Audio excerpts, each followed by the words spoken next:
ប្រធានបទទី23គិតគូគួរឲ្យចាំសិលនានាំឲ្យល្អនៃ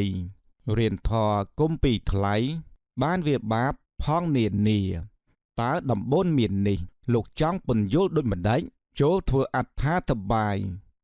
អ្នកទូនមានព្រានប្រដៅប្រាប់ផ្លូវល្អផ្លូវប្រយោជន៍ក៏ដូចជាអ្នកប្រាប់កំណប់ទ្រព្យអ្នកប្រាប់កន្លែងសុភមង្គលដែលយើងគួរទុកជាអ្នកមានគុណបំណាច់យ៉ាងលើសលប់ចំពោះយើងជួនកាលពាក្យព្រានប្រដៅខ្លះវាស្លែងល្វីងសម្រាប់ចិត្តយើងប៉ុន្តែបើយើងព្រមប្រតិបត្តិតាមវាឲ្យប្រយោជន៍យើងមិនតិចទេដូចគេនិនស្ដៅ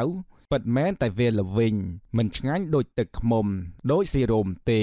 តែវាអាចបំបត្តិរោគគ្រុនបាននាំឲ្យយើងស្រួលសប្បាយក្នុងកាយបើយើងព្រមលេបផឹកយ៉ាងណាមិញពាក្យព្រានប្រដៅល្អក៏យ៉ាងនោះដែរសុភាសិតដំបូន្មានជាប្រធានខាងលើក៏រាប់ថាជាការណែនាំប្រាប់ប្រយោជន៍យ៉ាងសំខាន់ដែលលោកបញ្យល់ដូចតទៅនេះគិតគូរគួរឲ្យចាំសិលនានាំឲ្យល្អនៃបានសេចក្តីថាលោករំលឹកស្មារតីឲ្យយើងគិតគូរចងចាំឲ្យជាក់លាក់ថាសិលនាំឲ្យល្អគឺនាំយើងឲ្យคล้ายទៅជាមនុស្សល្អមនុស្សដែលធ្លាប់ប្រព្រឹត្តអំពើពាឡោប៉ោឡែគ្មានសណ្ដាប់ធ្នាប់គ្មានមេត្តាករុណាមានចរិយាថោកទាបប្រព្រឹត្តបាបច្រើនយ៉ាងមានសម្លាប់សម្លេះអ្នកដទៃលួចប្លន់ឆោបោកយកទ្រព្យសម្បត្តិគេប្រព្រឹត្តកាមេនិងប្រពន្ធគេ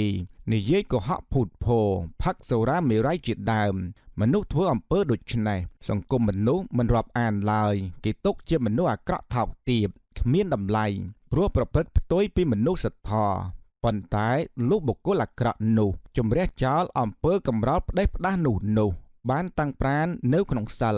ក៏ទៅជាមនុស្សថ្លៃថ្នូរគេឯងរាប់អានទុកចិត្តគោរពកោតខ្លាចខ្លួនឯងក៏បានសុខត្រជាក់ត្រជុំពិតប្រាកដនេះសិលនាំឲ្យល្អ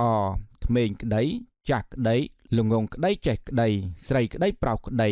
ដែលគ្មានសិលទៅជាមនុស្សល្អមិនកើតឡើយបើមានសិលហើយគឺថាព្រមប្រព្រឹត្តត្រឹមត្រូវទើបទៅជាមនុស្សល្អបានរៀនធរគុំពីថ្លៃបានវាបាបផងនានាសំដៅសេចក្តីថាក៏បីសិក្សាក្បួនតម្រាប់ច្បាប់តម្រាធរអាព្រះពុទ្ធសាសនាដែលហៅថាព្រះត្រៃបិដកនោះផងព្រោះក្នុងគម្ពីរអស់នោះបានពន្យល់ពីបាបបុណ្យគុណទោសប្រាប់ផ្លូវសុខយ៉ាងល្អិតល្អន់ដែលយើងចង់បានយ៉ាងហោចណាស់ក៏គប្បីមានសភៅធរអាមួយក្បាលសម្រាប់មើលរំលឹកស្មារតីមិនត្រូវយល់ថាសាសនាផ្សេងពីបញ្ហារស់នៅរបស់មនុស្សនោះទេមិនមែនសម្រាប់តែលោកសង្ឃឬសម្រាប់តែយាយតាចាស់ដែលធ្វើអ្វីមិនកើតនោះឡើយធរអាមិនមែនខត់សេចក្តីចម្រើនដ៏ត្រឹមត្រូវនៃមនុស្សលោកទេ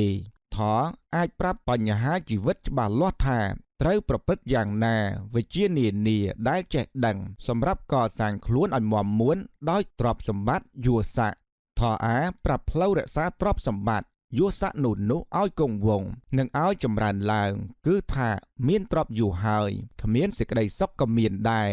នេះព្រោះមិនយកធរអាមកអនុវត្តផងដូច្នេះធរអាជាហ្វ្រាំងជាជំហប់សម្រាប់ទប់មិនឲ្យជួបអន្តរាយគឺវាបាបផងនានាសម្ដៅដល់វាកំហុសខុសខូចខាតទាំងឡាយមិនឲ្យកើតឡើងបានដោយរួបរួមសិលទានធរអាគម្ពីរដីកាសុទ្ធតែមានសារៈប្រយោជន៍គួរយើងស្ដាប់ពិនិត្យមើលអានសិក្សាសម្រាប់រកសុខឲ្យបានពិតប្រាកដជាមួយនឹងវិជ្ជាបច្ចេកទេសទាំងឡាយ